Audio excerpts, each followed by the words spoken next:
வேள்பாரி பகுதி 54. ஒளிவடிவம் சண்முகசுந்தரம். 20 ஆண்டுகளுக்கு முன் நடந்த நிகழ்விது. முடிவுறாத மழை காலத்தின் நள்ளிரவு. மழவன்குடியினர் ஆடும் கூத்தில் நெருப்பு பொறி பறந்தது. பின்பணி கவிழ்ந்ததும் குளிர் நடுக்கம் யாருக்கும் இல்லை. எவ்வியூர் பெருமகிழ்வை அனுபவித்து கிறங்கி கிடந்தது. கூத்தும் குளிரும் ஒன்றினை ஒன்று இறுக தழுவி ஒன்றின் மயக்கத்தை இன்னொன்று ஊட்டி மகிழ்ந்தன. ஆனால் இவ்விரண்டையும் விட பெரும் மயக்கம் ஒன்று ஏற்கனவே ஊரில் நிலை கொண்டு இருந்தது. சோம பூண்டு கிடைத்திருந்த நேரம் அது. ஊரே குடித்து குடித்து கிறங்கி கிடந்தது. பல ஆண்டுகளுக்கு பிறகு இப்பொழுதுதான் கிடைத்துள்ளது. யார் விடுவார்கள்? இன்னும் பூண்டு கரையவே இல்லை என்று சொல்லி குடித்தார்கள். நீர் முகந்த குளம் வற்றிவிடப் போகிறது என்று சொல்லியும் விடாது குடித்தார்கள். இந்நிலையில்தான் மழவன்குடி கூத்து கலைஞர்கள் ஊருக்குள் வந்தார்கள். பாரிக்கு அப்பொழுது மனமாகவில்லை. மேலெல்லாம் இளமை துளிர்த்து கிடந்த காலம். சோமப்பூண்டில் சொக்கியவர்களுக்கு மழவன்குடி கூத்தும் வந்து சேர்ந்தது. மழவன்குடியை கூத்திலே மயக்கும் குடி என்பார்கள். ஆனால் அவர்கள் மயக்க இங்கு யாரும் மிச்சமில்லை. எனவே மழவன்குடியினரை எவ்வியூர் மயக்கியது. வந்தவர்களுக்கு முதலில் ஆளுக்கு ஒரு கோலையை கொடுத்தார்கள். அவ்வளவுதான். இடைவிடாது வாங்கி குடித்தார்கள். எப்பொழுதெல்லாம் தெளிவடைகிறார்களோ அப்பொழுதெல்லாம் குடித்தார்கள். எண்ணிலடங்காத மது வகைகளை வாழ்வெல்லாம் குடிக்கிறோம். ஆனால் எந்த ஒரு மதுவிற்கும் இத்தகு மயக்கம் கிடையாது. உள்ளிறங்கிய கணத்தில் தொடங்கும் கிறக்கத்தை எதிலும் உணர முடியாது. கிறக்கத்தை அனுபவித்தபடியே முதுகெலும்பை முறுக்கி கிர் என மேலேறுவது என்னவென்று குடிக்காமல் உணர முடியாது. குடித்தால் உணரவே முடியாது. உணர்வின் எல்லைக்கு அப்பால் மனிதனை நிறுத்தும் மயக்கம் முதல் துளியிலேயே நிகழ்ந்துவிடும். முதல் மிடரு அடுத்ததையெல்லாம் மறக்க வைக்கும். எனவே முதலிலிருந்தே மீண்டும் மீண்டும் தொடங்க வேண்டியிருக்கும். சோம பூண்டின் கிறக்கம் கொண்டு கிடந்த மழவன்குடியினர் தங்களின் பறையை சூடேற்றவே இல்லை. வந்து ஒரு வாரமாகியும் அவர்கள் கால்கள் அடவு பிடிக்கவே இல்லை. அவர்களால் இந்த மது மயக்கத்தை விட்டு பிரிய முடியவில்லை. எவ்வியூரில் இல்லை யாராலும் முடியாதது இவர்களால் எப்படி முடியும்? ஏது செய்தும் ஆடுகளம் இறங்க முடியாது என கூட்டத்தின் தலைவன் முடிவு செய்து மறுமுறை வந்து ஆடுகிறோம் என சொல்லி புறப்பட ஆயத்தமானான். செய்தி பாரிக்கு சொல்லப்பட்டவுடன் விரைந்து அவ்விடம் வந்தான். மயக்குதல் பொதுவானது. அது மதுவுக்கும் உண்டு, கலைக்கும் உண்டு. நீ கலைஞன்.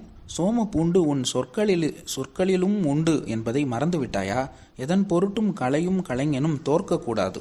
ஆடாமல் இந்நிலம் விட்டு அகழுதல் கலைக்கு இழுக்கல்லவா? பைங்குடத்தை ஆடுகளத்தின் நடுவில் வைத்து நிகழ்த்து உனது ஆட்டத்தை. ஆட்டம் முடியும் கணத்தில் உன் உடன் வந்தவர்களின் தலைக்கு ஒரு பானையை ஏந்தி இந்த பானத்தை கொண்டு செல்லுங்கள் என்றான் பாரி. சொல்லிய கணம் தொடங்கியது ஆட்டம். பைங்குடத்தை சுற்றி மழவன்குடியினரின் கால்கள் சுழலத் தொடங்கின. அக்குடி பெண்களின் விழிகள் தவளைகளைப் போல தாவி தாவி பைங்குடத்துக்குள் விழுந்தபடி இருந்தன. பாணன் பாடினான். ஒரு வார காலம் தாங்கள் குடித்த குடியை பாடினான். வாழ்வெல்லாம் மதுவென சொல்லி குடித்த எதுவும் மதுவன்று. புளித்த நுரை மூக்கடைக்காமல் மிதக்க வைக்கும் இவ்வரிய பானத்திற்கு என்ன பெயர்தான் சொல்வது பாரி என கேட்டுத்தான் முதல் பாடலை பாடினான் பாணன். பறவைகள் உடலுக்கு வெளியேதான் இறக்கைகளை விரிக்கின்றன. ஆனால் இப்பழச்சாற்றை குடித்தால் உடலுக்குள்ளேயே இறக்கைகள் விரிகின்றன. பறக்கும் பொழுது மயங்குகிறோமா? மயங்கும் பொழுது பறக்கிறோமா? சொல் பாரி. வானத்தில் பறப்பதும் நீரில் மிதப்பதும் அரிதல்ல. ஆனால் இவ்விரண்டையும் தன்னுள் நிகழ்த்துவதுதான் அரிதினும் அரிது. அவ்வரிய பழச்சாற்றிற்கு பெயர் என்ன சொல் பாரி?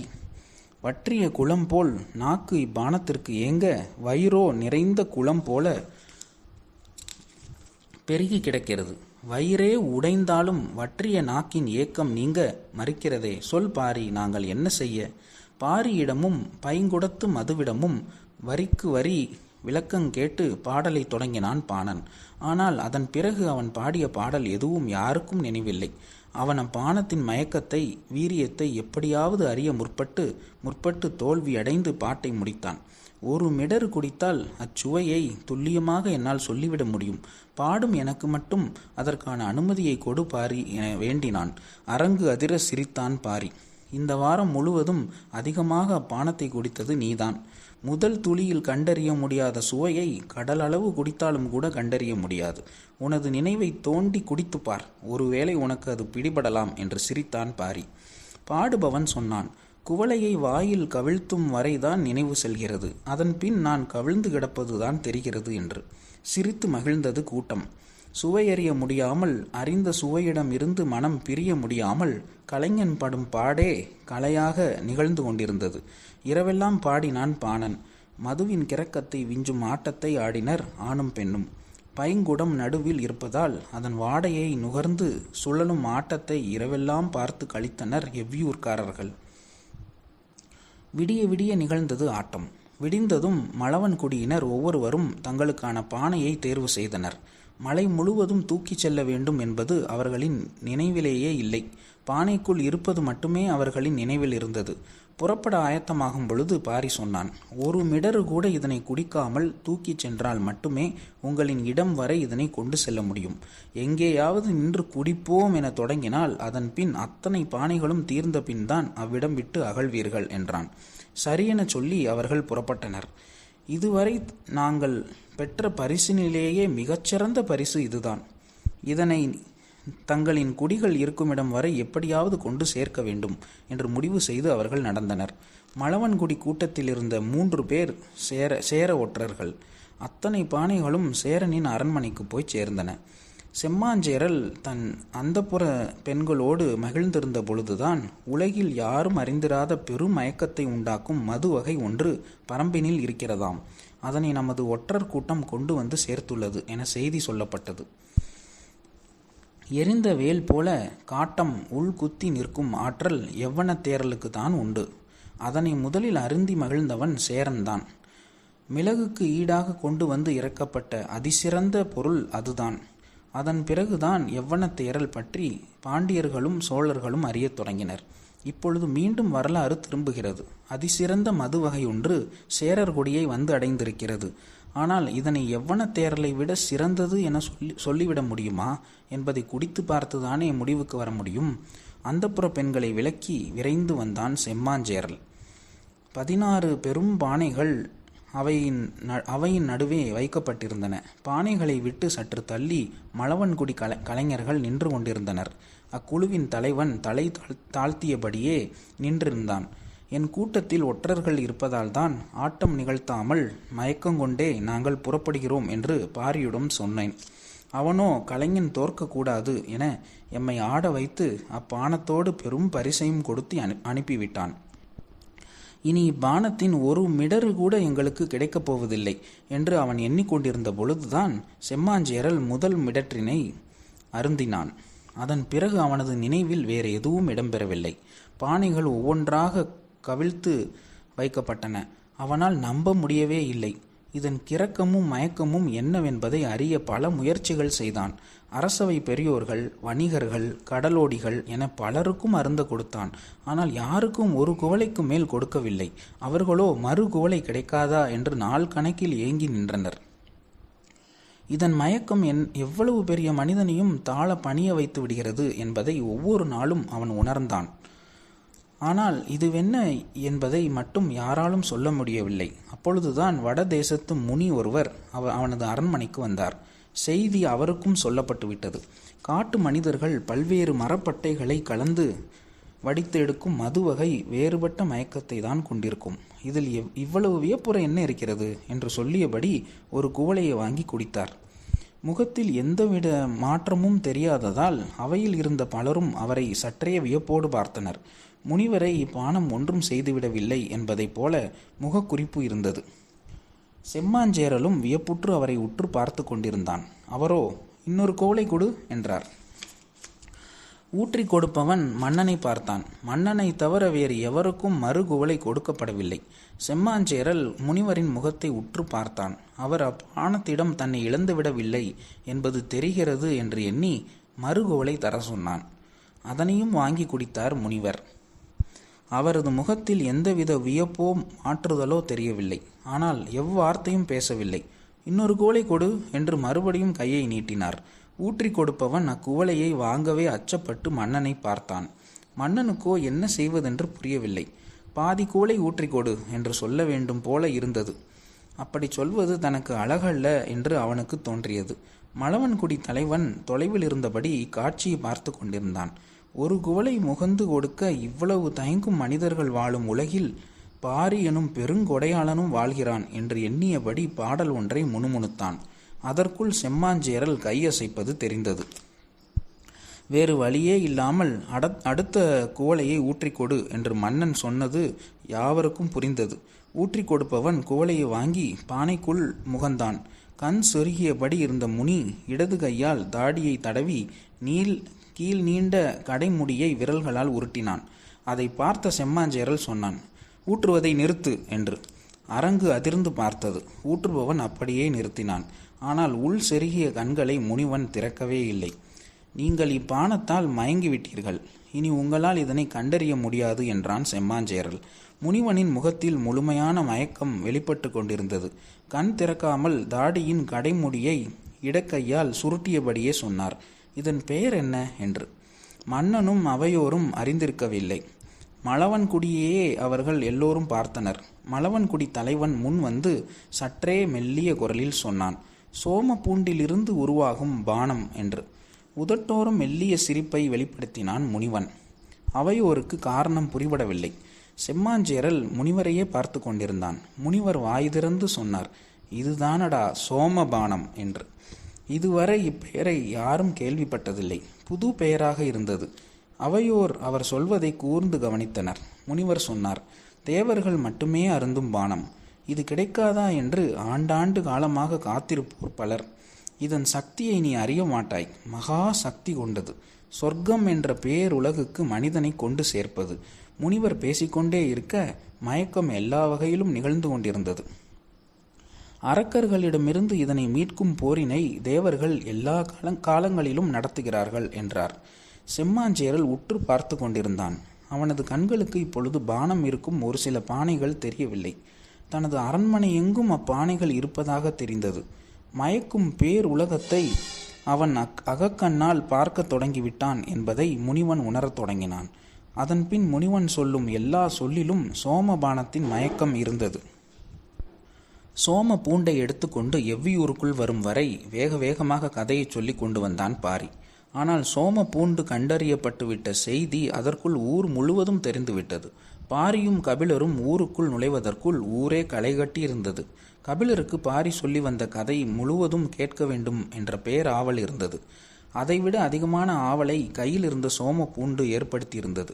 கரைந்து பெருகும் அதன் சாறு அவரை சுண்டி இழுத்து கொண்டிருந்தது. கபிலரின் கையில்தான் அது இருக்கும் என்பதை எவ்வியூரில் உள்ள எல்லோரும் அறிந்திருந்தனர். ஊருக்குள் நுழைந்ததும் கபிலரின் தோளிலே தூக்கி ஆடியது ஒரு கூட்டம்.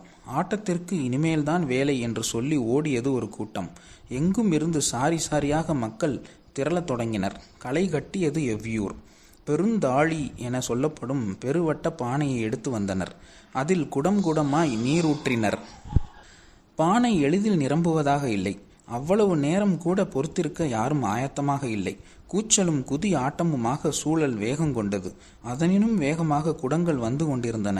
நீர் நிரம்பி முடித்ததும் கபிலரை பார்த்து பெருமகிழ்வோடு பாரி சொன்னான், சோம பூண்டை அதற்குள் போடுங்கள் என்று. அதற்கு பின் என்ன நடந்தது என்பது துண்டு துண்டாகத்தான் நினைவிருக்கிறது. சோம பூண்டை உள்ளே போட்டவுடன் எழுந்த மனம் முதல் கிறக்கத்தை உண்டாக்கியது. இழுத்து மூச்சு விட்டு மயங்கிய பொழுது ஒருவர் மாற்றி ஒருவர் இடித்து கொண்டிருப்பது நினைவில் இருந்தது. அதன்பின் மேல் மாடத்தில் கையில் குவளையோடு பாரி அருகில் இருந்தான். அப்பொழுது கபிலரின் கையிலும் குவளை இருந்தது. பாரியிடம் செம்மாஞ்சேரலின் கதையை கேட்டார். பாரியும் அதனை சொன்னான். சோமபானம் எங்களுக்கு வேண்டும், என்ன விலை கொடுத்தும் நாங்கள் வாங்கிக் கொள்கிறோம் என்று சொல்லி ஆட்களை அனுப்பினான் செம்மாஞ்சேரல். அது இயற்கை எங்களுக்கு வழங்கும் காதல் பரிசு. அதனை நாங்கள் கண்டறிய முடியாது. அதுவாகத்தான் எங்களை கண்டறியும். பல ஆண்டுகளுக்கு ஒரு முறைதான் அது நிகழும் என்று சொல்லி அனுப்பினேன் என்றான் பாரி. கபிலர் நினைவு மீண்ட பொழுது அவரது குடிலில் படுத்திருந்தார். பொழுது நண்பகலை கடந்திருந்தது. வெளிச்சத்தை பார்த்ததும் விடிந்து விட்டதா என்று கேட்டபடி தான் எழுந்தார். உடனிருந்த உதிரன் சொன்னான், நண்பகல் கடந்து விட்டது என்று. நான் எப்பொழுது குடிலுக்கு வந்தேன் என்றார் கபிலர். நீங்கள் வரவில்லை, நான் தான் கொண்டு வந்து சேர்த்தேன் என்றான் உதிரன். அதன்பின் விளக்கம் கேட்க விரும்பவில்லை. உணவு ஏற்பாடாக போகிறது, நீங்கள் தயாராகுங்கள் என்று சொல்லிவிட்டு போனான் உதிரன். கபிலரும் வேக வேகமாக தயாரானார். இன்றாவது முழு கதையையும் எப்படியாவது கேட்டுவிட வேண்டும் என்று ஆர்வம் கொண்டிருந்தார். புறப்பட்டு கொண்டிருக்கும் பொழுது அவருக்கே புலப்பட்டது. பெருக்கெடுக்கும் ஆர்வத்திற்கு கதையை மீறிய காரணம் ஊற்றப்படும் குவளையில் உண்டு என்று. மாலையில் வழக்கம்போல மேல் மாடத்திற்கு வந்து சேர்ந்தார் கபிலர். அவரின் வருகையை எதிர்பார்த்து இருந்தான் பாரி. உடன் தேக்கனும் முடியனும் இருந்தனர். கபிலருடன் வந்த உதிரனை அனுப்பி காலம்பனை அழைத்து வரச் சொன்னான் பாரி. உதிரனும் புறப்பட்டு போனான். கபிலர் வந்து உட்கார்ந்ததும் ஆர்வத்தோடு தொடங்கினார். செம்மாஞ்சேரல் சோமபானம் கேட்டு ஆள் அனுப்பியதற்கு நீ மறுமொழி சொல்லி அனுப்பியதாக கூறினாயே, அதன் பின் என்ன நடந்தது என்று. பாரி கபிலரை பார்த்து மெல்லியதாக ஒரு புன்முறுவல் உதிர்த்தான். கபிலருக்கு காரணம் புரியவில்லை. ஏன் விளக்கம் சொல்லாமல் சிரிக்கிறாய் என்றார். பாரி சொன்னான், முழு கதையையும் நேற்று நான் சொல்லி முடித்து விட்டேன். நீங்கள் மறுபடி முதலிலிருந்து கேட்கிறீர்களே, அதுதான் சிரித்தேன் என்றான். கபிலருக்கு சற்றே வெட்கமாக இருந்தது. முழு கதையையும் சொன்னாயா? நான் தான் நினைவு தவறிவிட்டேன் என நினைக்கிறேன் என்று கூறி மறுபடியும் கதையை சொல்ல சொன்னார். பரம்பின் மறுமொழி கேட்ட செம்மாஞ்சேரல் பெருஞ்செனங்கொண்டான். சோமபானத்தை தங்களுக்கு தர மறுக்கிறான் பாரி என்ற முடிவிற்கு போனான். எதையாவது செய்து அதனை கைப்பற்ற வேண்டும் என்று எண்ணியவனுக்கு வடதேசத்து முனி பற்பல எடுத்துக்காட்டுகளை கூறி வெறியூட்டினான். சேரர் படை பரம்பின் மேற்கு முகடுகளை நோக்கி அணிவகுக்க தொடங்கியது. கூட்டத்தின் குரல் எப்பொழுதும் கேட்டுக்கொண்டே இருப்பதைப் போல இருக்கிறது. ஆனாலும் மயங்கி கிடப்பவனுக்கு இவையெல்லாம் நினைவில் தங்காது. நினைவில் இவை இருக்கின்றன என்றால் நான் மயக்கம் கொள்ளவில்லை என்றுதானே பொருள். குவளையில் மது அருந்தியபடி பேசிக்கொண்டிருப்பது வாழ்வெல்லாம் உள்ள பழக்கம்தானே. இப்பொழுது மட்டும் ஏன் இந்த பழக்கத்தை முழுமை கொள்ள முடியவில்லை? நம்மால் மட்டும்தானா அல்லது யாராலும் முடியவில்லையா? கேள்விகள் எழுந்தபடியே இருக்க புரண்டு படுத்தார் கபிலர். விழிப்பு தட்டியது. கண் விழிக்க நினைத்தாலும் சிந்தனை விடுவதாக இல்லை. வெளியில் தெரியும் வெளிச்சத்தை உள் வாங்க முடியாமல் கண்கள் கூசி திறந்தன. நாம் எப்பொழுது வந்து சேர்ந்தோம் என்று உதிரனிடம் கேட்டார் கபிலர். பதில் சொல்ல தயங்கியபடி உதிரன் நின்று கொண்டிருந்தான். ஏன் பதில் சொல்ல தயங்குகிறாய் என அவர் கேட்டுக்கொண்டிருந்த பொழுது பதில் என்னவென்று அவருக்கே புரிந்தது. அவர் மேல் மாடத்து கல் இருக்கையில்தான் படுத்திருந்தார். வீடு திரும்பவே இல்லை. மீண்டும் பகற்பொழுது கழிந்தது. குளித்து தயாராகி மாலை பொழுதில் மேல் மாடத்தை வந்தடைந்தார். ஆனால் இன்று கபிலர் வரும் முன்பே ஆட்டம் தொடங்கிவிட்டது. காலம்பன் தான் தொடங்கி வைத்தான் என்றான் பாரி. முடிக்க முடியாத ஆட்டத்தை யார் தொடங்கினால் என்ன என்றார் கபிலர். ஆட்டம் என்றால் அது முடியத்தான் வேண்டுமா என கேட்டான் காலம்பன். கேள்வி சரிதான், ஆனால் நான் ஆட்டத்துக்குள் வந்த பிறகுதான் இதற்கான விடையை சொல்ல முடியும் என்றார். வீரன் ஒருவன் நீட்டிய குவளையை வாங்கிய கபிலர் குடிக்காமல் கையில் பிடித்தபடியே பாரியிடம் கேட்டார். இந்த ஆட்டத்தை பற்றி பின்னர் பேசுவோம். செம்மாஞ்சேரல் என்னதான் செய்தான் என்றார். பாரி வழக்கம்போல சிரித்தான். ஏன் சிரிக்கிறாய்? நேற்று முழு கதையும் நீ சொன்னாயா என்று. சிரித்தபடியே ஆம் என்று தலையாட்டினான் பாரி. கதை கேட்ட எனக்கு எதுவுமே நினைவில் இல்லை. கதை சொன்ன உனக்கு மட்டும் எப்படி நினைவிருக்கிறது என்று கேட்டார். முன்பை விட பெரும் சத்தத்தோடு சிரித்தான் பாரி. கபிலருக்கு இதற்கான காரணமும் புரியவில்லை. கதை சொல்லி முடிக்கும் வரை குடிக்கக்கூடாது என எனது குவளையையும் வாங்கி குடிப்பவர் நீங்கள்தானே, அப்புறம் எனக்கு எப்படி மறக்கும் என்று சொல்லி சிரித்தான் பாரி. சிரிப்பில் உருண்டது மேல் மாடம். காலம்பன் காடதிர சிரித்தான். புறையேறி தும்மல் கொண்டு மீண்டும் மீண்டும் சிரித்தான். அவனால் சிரிப்பை அடக்க முடியவில்லை. கண்ணில் நீர் வழிந்து கொண்டிருந்தது. விடாமல் சிரித்தனர் எல்லோரும். பாரியின் கண்களிலும் நீர் திரண்டது. இப்படி மகிழும் காலம்பனை காண இத்தனை நாள் ஆனது என நினைத்து திரண்ட நீரது. குவளைகள் சில நொறுங்கி இருக்கலாம். ஆனால் தனது கால் பட்டு பானை ஒன்று சரிந்து விழுந்ததும் கண் விழித்தார் கபிலர். பக்கத்தில் படுத்திருந்த உதிரன் கண் விழித்தான். பானை காலருகில் எப்படி வந்தது உதிரா என கேட்டார். உதிரன் சொன்னான், வீட்டில் உள்ளோர் அவ்விடம் வைத்துள்ளனர் என்று. பதில் கேட்டு திடுக்கிட்டார் கபிலர். நாம் இருப்பது சரி வேண்டாம் என முடிவு செய்து விளக்கம் ஏதும் கேட்காமல் அவ்வீட்டை விட்டு எழுந்து நடந்தனர். தேக்கன் தான் நேற்று கதையை சொன்னான். அந்த போரின் முடிவு மட்டும் நினைவில் இருந்தது. ஒளி சரிய போகும் அந்த கடைசி பொழுதில் பாரியின் வாள் வீச்சு எதிர்கொள்ள முடியாததாக இருந்தது. இருதரப்பு வீரர்களும் நிகழ்வதை உற்று பார்த்து கொண்டிருக்க கன நேரத்தில் செம்மாஞ்சேரலின் தலையை இடப்புற காட்டை நோக்கி சீவி சரித்தான் வேல்பாரி. போர் தொடங்கி நீண்ட தாக்குதலுக்கு பின் தானே இது நடந்திருக்கும். ஆனால் அதுவெல்லாம் சொல்லாமல் இதனை மட்டும் ஏன் சொன்னார் தேக்கன் என்று தோன்றியது. தோன்றிய மறுகணமே அவர் முழுமையும் சொல்லி இருப்பார். நமக்குத்தான் நினைவில் தங்கவில்லை என நினைத்தபடி நடந்தார் கபிலர். ஆனால் செம்மாஞ்சேரலின் தலையை பாரி சீவி எறிந்தது மட்டும் எப்படி நினைவில் நிற்கிறது என்ற கேள்வி எழுந்தது. சோமபானத்தின் மீள முடியாத மயக்கத்தில் மூழ்கினாலும் அதனை கிழித்து நினைவின் ஆழத்திற்குள் இறங்கும் வல்லமை பாரியின் வாளுக்கு உண்டு என்று தோன்றிய பொழுது மெய் சிலிர்த்தது கபிலருக்கு. பகுதி 54 முற்றும். அன்பன், சண்முக சுந்தரம்.